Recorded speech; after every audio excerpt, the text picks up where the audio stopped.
London is the capital of Great Britain. We all know this simple truth, but how many times have each of us imagined taking a walk through the city? Most of us have probably seen Big Ben and Buckingham Palace in our fantasies countless times, but once we finally find ourselves in London, what else can we visit and see besides these famous attractions? London is a bustling and vibrant capital of the United Kingdom. It's proud and noble like an English aristocrat, yet colorful and incredibly beautiful at the same time. The city is brimming with landmarks, historical and architectural monuments, as well as other interesting places you should definitely explore. Like any other metropolis with a rich history, the city has a list of must-visit attractions that everyone should see. And now I'm going to tell you about them.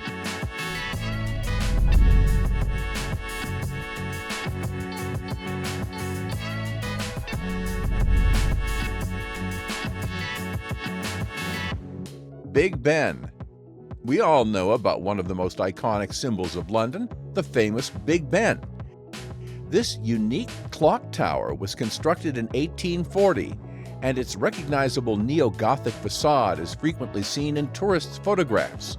This 96-meter architectural masterpiece was completed in 1859 and is featured in every main attractions of England list. It got its name thanks to the ballad houses. Every hour, the residents and visitors of the capital can hear the chimes and can thus tell the time. The upper part of Big Ben boasts an observation deck, which can be reached by climbing more than 300 steps. Today, just like many years ago, this tower houses the world's largest clock. London guides recommend booking tours to Big Ben in advance, as there is no free access to the tower for tourists.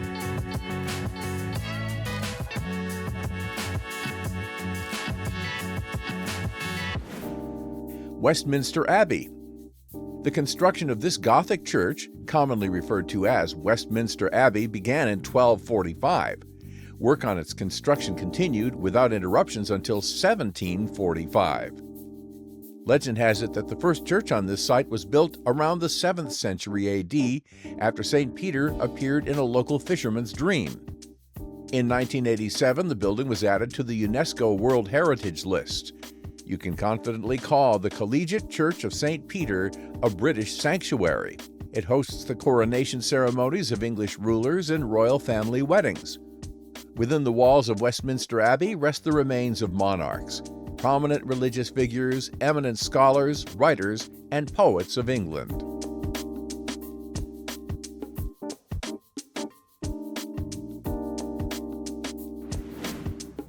Buckingham Palace. Even today, Buckingham Palace serves as the residence for members of the British royal family. The complex, with its surrounding 20-hectare territory, can be likened to a mini-city, complete with its own police station, pub, and post office. The main building boasts nearly 800 rooms, with around 700 employees. Note that tours inside the palace are only available in August and September. For €45, you can gain access to the grand ceremonial rooms, gallery, stables, and gardens, guided by palace staff. You can watch the changing of the Royal Guard here, all year round and free of charge.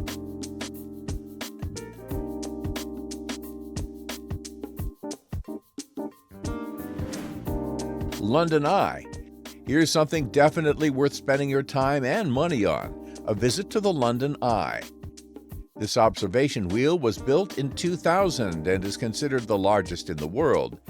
It's undeniably the best viewing platform in London, so €34 for admission is a small price to pay for what you'll see during the 30-minute ride.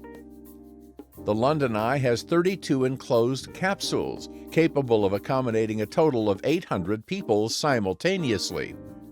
We recommend purchasing tickets for the London Eye online in advance so as to save time, as there are usually long lines at the ticket office.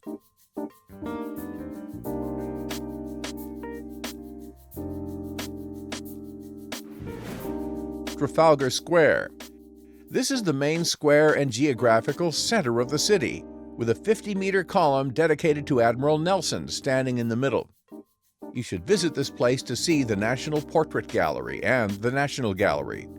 You can also take great souvenir photos here, with Big Ben making it into the frame. Trafalgar Square hosts temporary exhibitions of contemporary artists and various public celebrations, including Maslenitsa.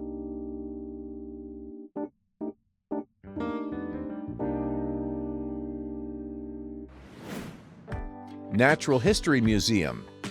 Even if you're not particularly interested in natural history, visiting South Kensington and even just seeing the museum building is definitely worth it.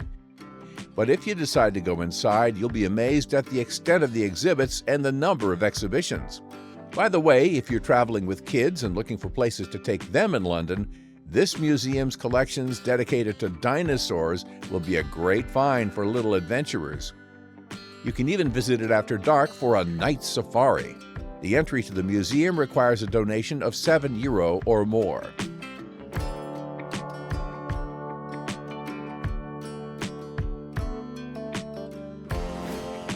St. Paul's Cathedral. The magnificent St. Paul's Cathedral is currently the largest Anglican church in Europe. It was opened on October 20th, 1708, on the birthday of its creator, architect Christopher Wren. The building boasts a unique architecture that is unlike any other church in the world. Its dome, recognized as a true architectural wonder, bears some resemblance to the dome of St. Peter's Basilica in Rome. The cathedral's grandeur is emphasized by its strategic location on Ludgate Hill, the highest point in London. Even today, the cathedral stands out amidst modern high-rise buildings, leaving an unforgettable impression. According to tradition, St. Paul's Cathedral is a final resting place with over 200 of Britain's most outstanding citizens buried here. Additionally, the cathedral now serves as the residence of the Bishop of London.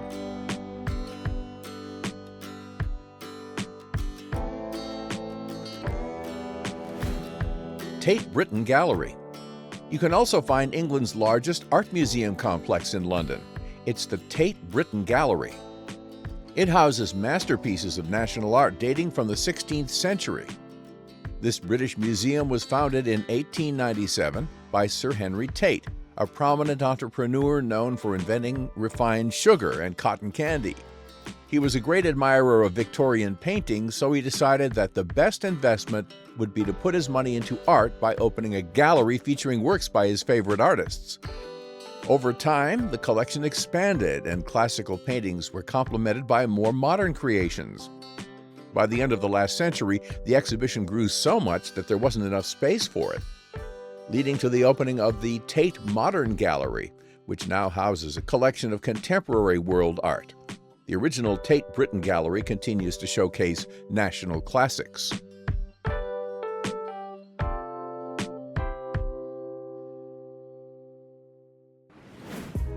The Globe Theatre. On the south bank of the Thames lies the oldest theatre in London, the Shakespearean Globe Theatre. Its international fame came from the first performances in its history, which were based on the works of Shakespeare. The history of the Globe begins in the late 16th century, and to this day the building's architecture exudes the living breath of history, despite it having been reconstructed 3 times. The most recent reconstruction was proposed by American director Wanamaker, who created a trust fund in the 1970s intended to restore the building. The modern structure, built in 1997, was reconstructed to match the traditions of the time when the theater was first created. Interestingly, the building features an original thatched roof. Performances are held here during the warm season and tours are conducted daily. A thematic park museum dedicated to Shakespeare is located nearby.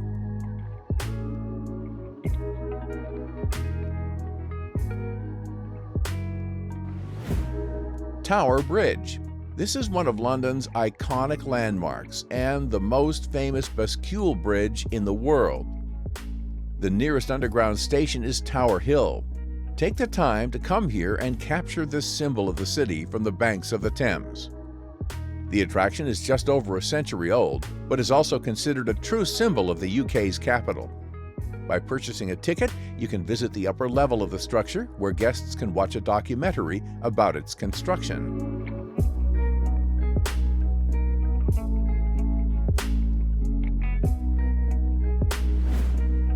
The Shard.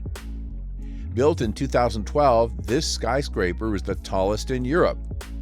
It stands at a height of 309 meters with 73 floors.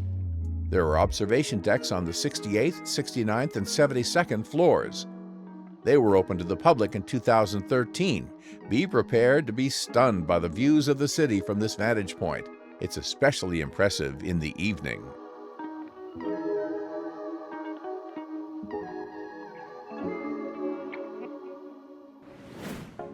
Tower of London.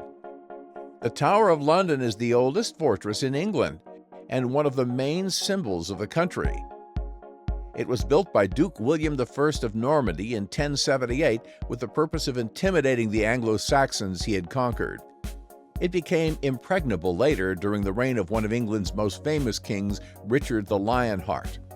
He ordered the construction of several towers, the erection of 2 rows of fortress walls, and the digging of a deep moat around the perimeter.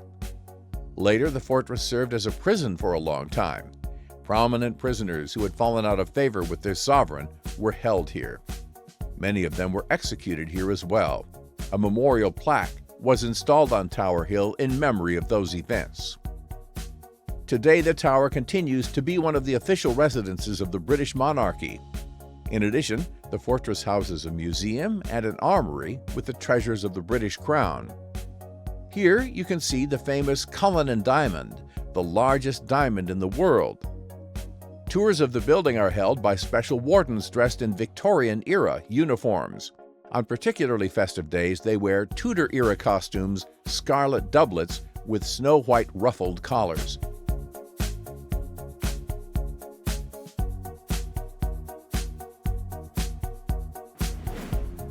Mary Axe skyscraper.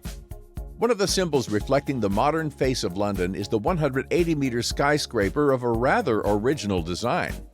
It features a lattice-like structure that widens from the bottom up and narrows back towards the top. When visiting the historic district, the Mary Axe skyscraper won't go unnoticed. It attracts attention with its extraordinary architecture and the greenish hue of its facade panels, earning it the colloquial nickname the Gherkin. Such an unusual shape was dictated by the peculiarities of the historic site. The structure casts minimal shadow on the objects below, and its aerodynamic design facilitates natural airflow circulation. The lower floors of the skyscraper house numerous boutiques, but the most interesting part awaits visitors at the top. Here you'll find the city's finest restaurants, and the topmost floor boasts an excellent viewing platform.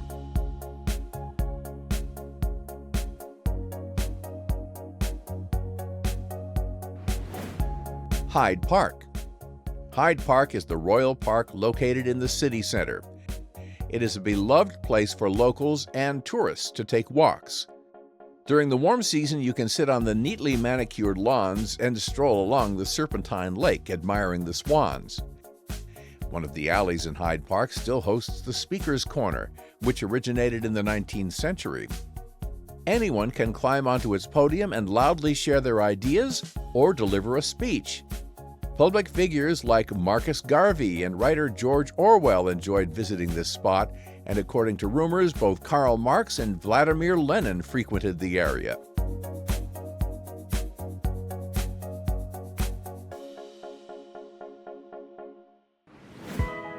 Platform 9 3/4. If you're a fan of the Harry Potter book series, don't miss a chance to visit the historic King's Cross railway station. Today you can take a photo with a Gryffindor scarf here and pretend to be passing through the column. Moreover, you can take a guided tour to learn where the filming of the Harry Potter film series took place. Visit the Warner Brothers studio pavilions to see costumes and sets from the Harry Potter films, as well as treat yourself to a bottle of butterbeer.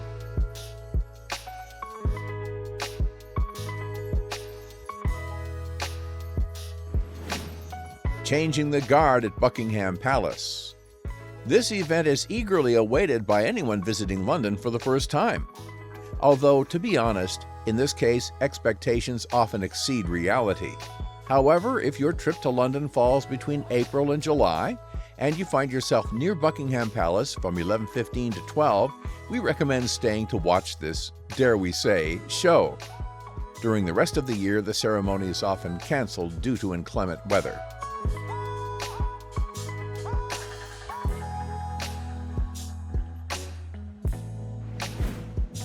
Madame Tussauds Museum. The famous Madame Tussauds Museum is located in the affluent Westminster district of London. Here you can see over 400 replicas of celebrities, expertly crafted from wax. The absolute resemblance to real people is particularly striking. Sometimes the work of the artists is so flawless that it's almost eerie. Thanks to technological advancements, it's now possible to create not only moving but also talking and interactive wax figures that respond to visitors' actions. You can fully appreciate these wonders with a ride on the Spirit of London attraction.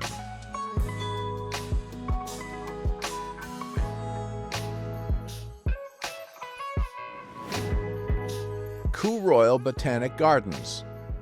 These incredibly beautiful botanical gardens boast the most diverse plant collection in the world, with over 600 species of plants. Kew Gardens isn't only the largest UNESCO site in London, but also an internationally renowned scientific research center. Kew Gardens is home to over 30,000 plants, and it also houses one of the world's largest herbaria, containing about 7 million specimens. Kew Gardens has other attractions, so there is more to see here beyond just plants. Among them is Kew Palace, the smallest palace in England. Another interesting architectural monument is the Great Pagoda, built in 1762 by William Chambers as an imitation of Chinese Ta-style architecture. You can also admire the beauty of the gardens from a bird's-eye view by ascending the Exatra Treetop Walkway, another local attraction.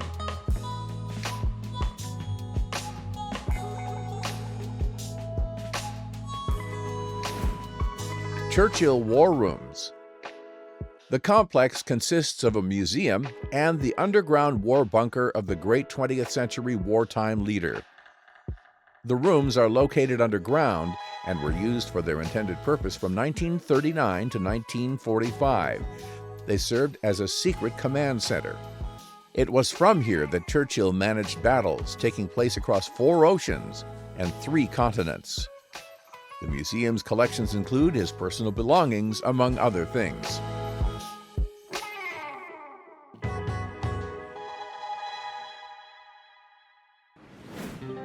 Harrods Department Store. Harrods isn't only one of the world's largest and most fashionable department stores, but also the most famous store in London. It ranks among the 3 most popular attractions in the capital, alongside Big Ben and the Parliament Building. Its area is about 90,000 square meters, with 330 departments offering absolutely any product, in line with the store's motto, all things for all people. The history of Harrods is filled with interesting facts, some of which stand out with their typically English eccentricity. For example, at one point the store offered women's shoes encrusted with diamonds for £62,000. To protect them from thieves, a venomous snake was placed inside the display case. The reptile was purchased for this purpose specifically. The store has high prices, and there's even a dress code that prohibits customers from wearing dirty clothes or carrying backpacks inside. It's best to visit this store in the evening when the building's facade is illuminated beautifully.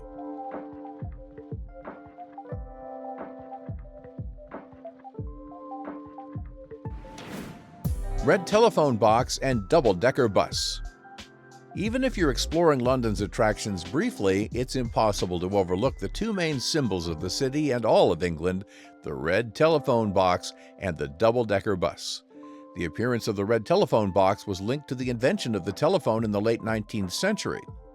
It was then that the first cast-iron houses, with arched roofs and thick glass, providing perfect sound insulation, were constructed for telephone calls. The red color is explained by the peculiarities of the local climate. It's much easier to spot the red box in London's perpetual fogs. The double-decker bus's history began in the mid-19th century. The horse-drawn open-roof carriages with 2 decks served as its precursor. The transition to buses with roofs to protect from bad weather happened in 1923.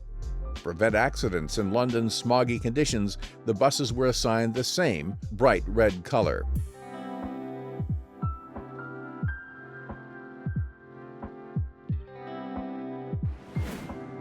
Friends, we hope that when you come to London, you'll want to personally see all these fascinating attractions, especially since some of them can be visited for free at any time of the year. That's all for today. Like the video, subscribe to our channel, and see you soon.